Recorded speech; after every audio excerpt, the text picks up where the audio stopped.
Hi, this is Kevin Massey on motor vessel N76.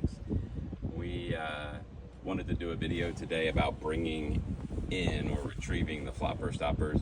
Actually, I want to do one on going out too, but we already have them out, so maybe we'll do one putting them in a minute. But we've got a lot of comments. We're over here in the Bahamas, and you can see today conditions are still.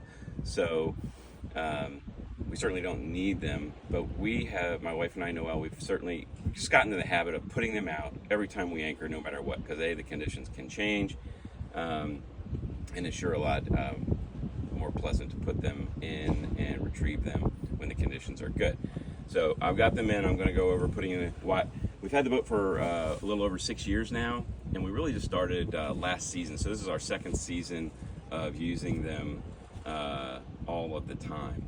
And the reason we didn't use them, and we've heard this from other folks too, why they don't use them, is just they're kind of they're difficult to put in. There's risk of maybe scratching your boat when you're raising and lowering the fish or the flopper. But we found that I could put them both down pretty quickly, like 6 minutes. So we're gonna go over them. You can see it's already deployed. Before I bring it in or show you how I bring it in, we made a couple of modifications to ours. The first one being the blue line, which is the top guy they call going up, and the bottom one, the one dropping down into the water. Those when they came from the factory, those lines were both steel cable and or metal cable, and difficult to work with. After we used them for a while, they were getting rusty. So that was also another reason that we kind of avoided using the flopper stoppers, because we didn't really like working with the wire cable around the boat. So we replaced that with Dyneema, and it made a huge difference in putting them in and out. It's just because it's more pleasant to work with that material. But the other thing you can see is because we're using Dyneema, if you look at the two loops in the line going down, in the Bahamas over here, we anchor in shallow water. So the flopper stoppers are kind of designed, the deeper they're down in the water, the more effective they're going to be, is my understanding. But if they're sitting on the bottom, they're not effective at all. So with the Dyneema line, I can actually put a line shortening knot in there and get them up off of the bottom when we're in shallow water like this. I think we're probably sitting right now, and I think we're like 12 and a half feet at high tide, and probably 9.8 or 10 feet in low tide, and they work great. So the Dyneema was modification number one. Modification number two, the actual plate that's down in the water is not factory. That's an aftermarket one that we put on there. The one that comes from the factory is a big two big pieces of stainless steel with a single hinge in the middle, and it's very heavy, and it's attached with chains, which makes it even heavier. So it requires a lot of roll down one way to get them to actually fold and become effective on the way up. This one's made out of aluminum. It's by a company, the website is singular, FLOP stopper, flopstopper.com, no spaces. And it's made out of aluminum. Instead of 2 hinge pieces, it's got 6 small louvers, and it requires a very small roll of the boat before they open up and start dropping down. So I'll show you when we pull that up. I'll show you the second modification was we replaced the factory with those. All right, so when bringing them back in, it's to your advantage. Come on back here, I'll show you.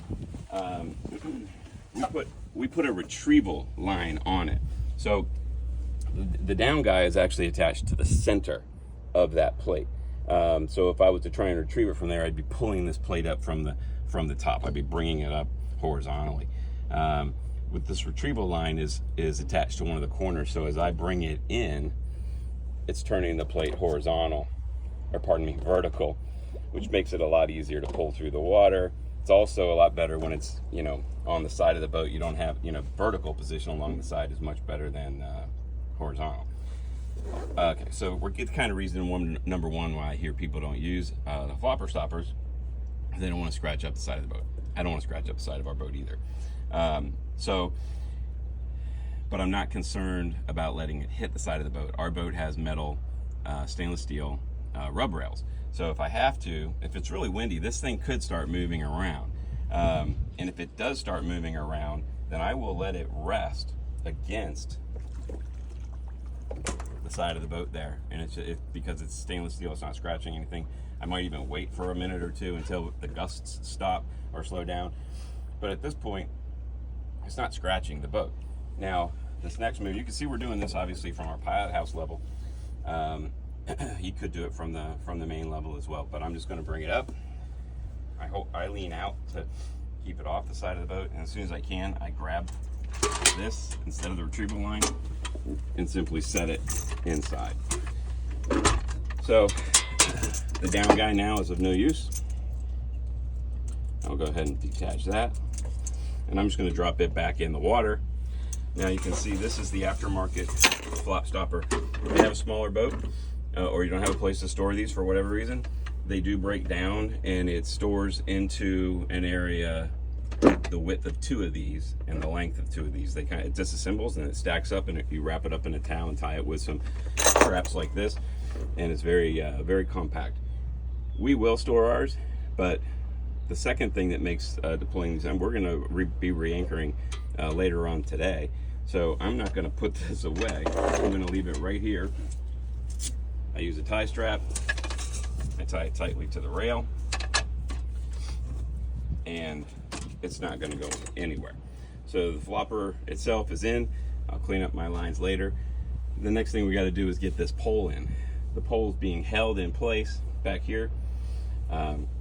So I will release the pressure on this, and then we'll move to the front and pull the pole in.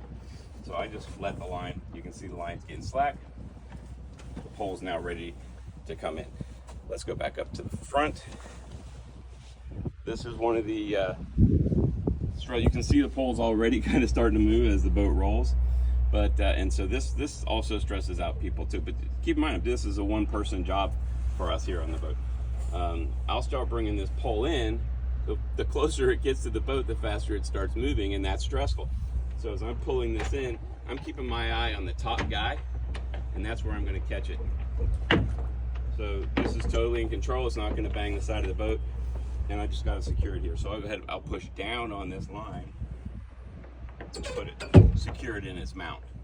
All right, come on up here and take it. So once we've got it partially secured, now we want to permanently secure it. So I'm going to bring my top guy back in. This is the one I dropped in the water a minute ago. This is the only thing that we de-rig. Everything else is going to remain rigged. That's a part of it. So once we deploy and rig this for the season, we leave it all out. We secure it underway, but we still leave it rigged. This is the only thing that I take off. I'll stow it before we get underway. Now I've got to attach this, and it's simply a matter of sticking this pin through here and threading it. One last line to secure. Again, I'm not going to de-rig it. Put the line all the way in. I do this just to make sure that it doesn't blow overboard while we're underway, but it's ready for me to go later. The last thing to do, get back in the back, is retighten this line that we loosened a moment ago. And that's just a matter of pulling this line in tight. So we're done. We're ready to deploy when we get to our next anchor spot.